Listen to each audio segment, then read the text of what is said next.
తాకట్లో ఉన్న మీ బంగారాన్ని విడిపించి ఆ రోజు ఆన్లైన్ రేటుకి కొంటాం. Sharma gold company.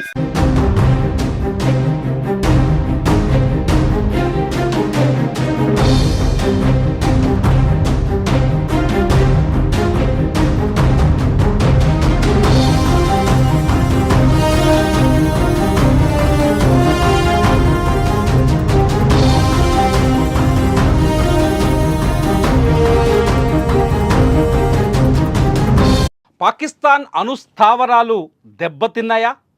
కిర్నా పర్వతాల్లో ఉన్న అణుస్థావరాలు సర్వనాశనమయ్యాయా? ఎందుకు పాకిస్తాన్ భయపడిపోతుంది? ఎందుకు పాకిస్తాన్ యుద్ధం అంటే వెనకడుగు వేస్తుంది? ఎందుకు పాకిస్తాన్ అమెరికా కాళ్ళు పట్టుకుంది? ఈ డాట్లన్నీ కలుపుతుంటే పాకిస్తాన్ మొదటి నుంచి ఏదైతే బెదిరింపులకు పాల్పడుతుందో, అణుబాంబులు వేస్తామని 130 అణుబాంబులు మన దగ్గర ఉన్నాయని బెదిరింపులకు పాల్పడుతుందో, ఆ బెదిరింపులకు పాకిస్తాన్ ఇప్పుడు దెబ్బతిన్నట్టే కనిపిస్తోంది. ఆ బెదిరింపులన్నీ వెనక్కి తగ్గినట్టే కనిపిస్తుంది. ఆ బెదిరింపులని తట్టుకోలేకే, ఆ బెదిరింపులని నిజం చేయలేకే పాకిస్తాన్ సంధి మార్గంలోకి వచ్చినట్టు కనిపిస్తోంది. తాజాగా అప్డేట్స్ అందుతున్నాయి. పాకిస్తాన్ దాచిపెట్టిన అణుబాంబులు దాచిపెట్టిన కిర్నా పర్వతాలపైన కూడా భారత ఎయిర్ ఫోర్స్ బ్రహ్మోస్ క్షిపణిని ప్రయోగించి ధ్వంసం చేసిందనే సమాచారం తెరపైకి వస్తుంది. ఈ సమాచారాన్ని ఇంకా అధికారికంగా ధృవీకరించాల్సి ఉంది.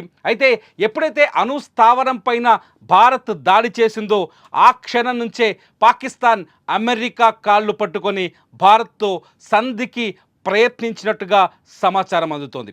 పాకిస్తాన్ రాజకీయ నాయకులు, పాకిస్తాన్ మంత్రులు, పాకిస్తాన్ ప్రధానమంత్రి మొదటి నుంచి భారత్ని ఒక్కటే బెదిరిస్తున్నారు. ఆపరేషన్ సింధూర్ లాంచ్ చేసిన తర్వాత మేం భారత్పై అణుబాంబుల్ని ప్రయోగిస్తామని హెచ్చరిస్తూ వస్తున్నారు. మా దగ్గర 130 అణుబాంబులు ఉన్నాయి, అవి భారత్ పైన ప్రయోగించడానికి సిద్ధంగా ఉన్నామని చెప్పినట్టుగా తెలుస్తోంది. కానీ పాకిస్తాన్ ఎదురు దెబ్బ తిన్నట్టుగా కనిపిస్తోంది. భారత వైమానిక దళం పాకిస్తాన్ దాచిపెట్టిన అణు బాంబుల్ని దాచిపెట్టిన కిర్నా పర్వతాల్లోని హౌసెస్ని ధ్వంసం చేసినట్టుగా తెలుస్తోంది. పాకిస్తాన్ అణు స్థావరాల నుంచి భారత్ దాడి తర్వాత కొంత రేడియేషన్ బయటకి రిలీజ్ అవుతుందని, ఈ రేడియేషన్ని అమెరికా గుర్తించిందని, అమెరికా విమానం, యుద్ధ విమానం ఒకటి ఆ కిర్నా పర్వతాల పరిసరాల్లో సర్వే చేసి అణుబాంబు విచ్ఛిన్నమైనట్టుగా గుర్తించినట్టుగా సమాచారం అందుతోంది. నిజంగా పాకిస్తాన్ అణుబాంబుల్ని పెంచే స్థితిలో ఉందా అంటే ప్రస్తుతానికైతే అటువంటి సిచ్యువేషన్ కనిపించలేదు. కానీ భారత్ మాత్రం ఆపరేషన్ సింధూర్ తర్వాత పాకిస్తాన్లోని 9 ప్రధాన నగరాలపైన ఏకకాలంలో దాడి చేసింది. 90 నిమిషాల్లో 11 పాకిస్తాన్కి సంబంధించిన యాంటీ డిఫెన్స్ సిస్టాన్ని సర్వనాశనం చేసింది. అక్కడి ఎయిర్ బేస్లు కూడా నాశనం చేసి వచ్చాయి భారత బలగాలు. ఈ నేపథ్యంలో ఈ దాడుల సందర్భంగానే పాకిస్తాన్కి దగ్గరగా ఉన్న సర్గోద్ ఎయిర్ బేస్ సమీపంలో ఉన్న కిర్నా పర్వతాలపైన కూడా భారత వైమానిక దళం బ్రహ్మోస్ క్షిపణిని ప్రయోగించిందని, ఆ క్షిపణి పాకిస్తాన్ దాచిపెట్టిన అణు బాంబుల్ని కూడా నాశనం చేసిందని, ధ్వంసం చేసిందని కొంత సమాచారం అందుతోంది. పాకిస్తాన్ అణు దగ్గర 1998 లెక్కల ప్రకారం పాకిస్తాన్ దగ్గర 160 నుంచి 170 అణుబాంబులు ఉన్నట్టుగా ఒక అంచనా ఉంది. 160 నుంచి 170 అణుబాంబులు ఉన్నట్టుగా ఒక అంచనా ఉంది. పాకిస్తాన్, భారత్ తప్ప ప్రపంచ దేశాలన్నీ అణు ఒప్పందం పైన, ఐక్యరాజ్య సమితి భద్రతా మండలి తీసుకొచ్చిన అణు ఒప్పందం పైన సంతకాలు చేశాయి. కానీ పాకిస్తాన్, భారత్ ఈ 2 దేశాలే సంతకాలకు నిరాకరించాయి. దీంతో ప్రపంచ దేశాలన్నీ భారత్, పాకిస్తాన్ని అతిపెద్ద అణ్వస్త్ర దేశాలుగా అభివర్ణిస్తుంటాయి.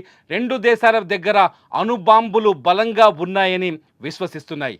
ఒకవేళ పాకిస్తాన్ చరిత్రలోకి వెళ్తే, అణ్వస్త్రాల చరిత్రలోకి వెళ్తే, పాకిస్తాన్లో అణ్వాయుధాల తయారీకి పునాది వేసింది ప్రపంచ పెద్దన్నగా చెప్పుకునే అమెరికానే మొట్టమొదట పాకిస్తాన్ అణ్వస్త్రాలని తయారు చేయడానికి సపోర్ట్ చేసింది.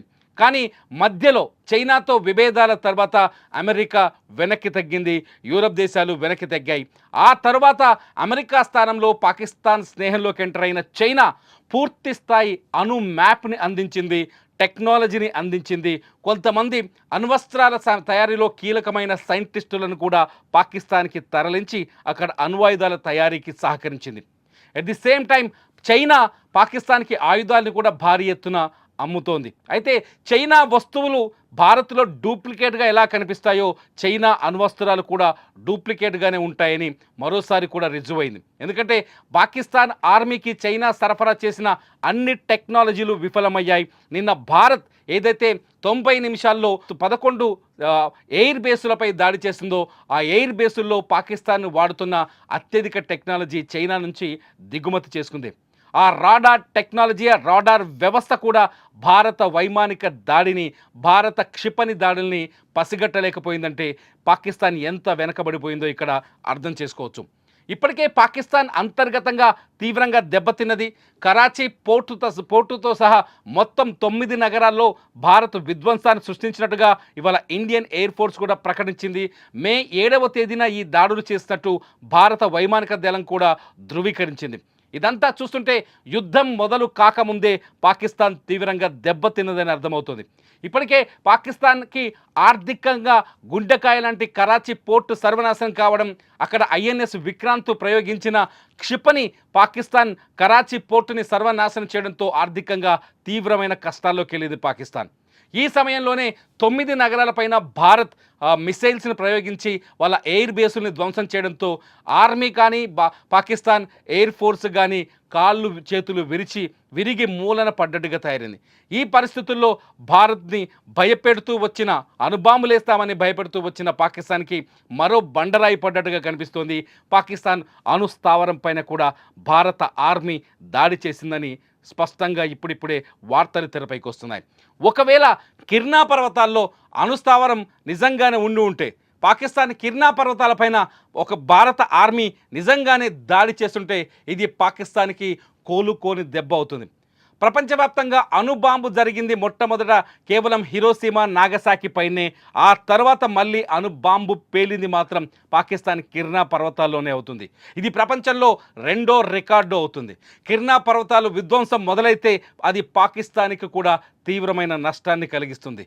అంతర్గతంగా పాకిస్తాన్ కూడా తీవ్రంగా దెబ్బతింటుంది.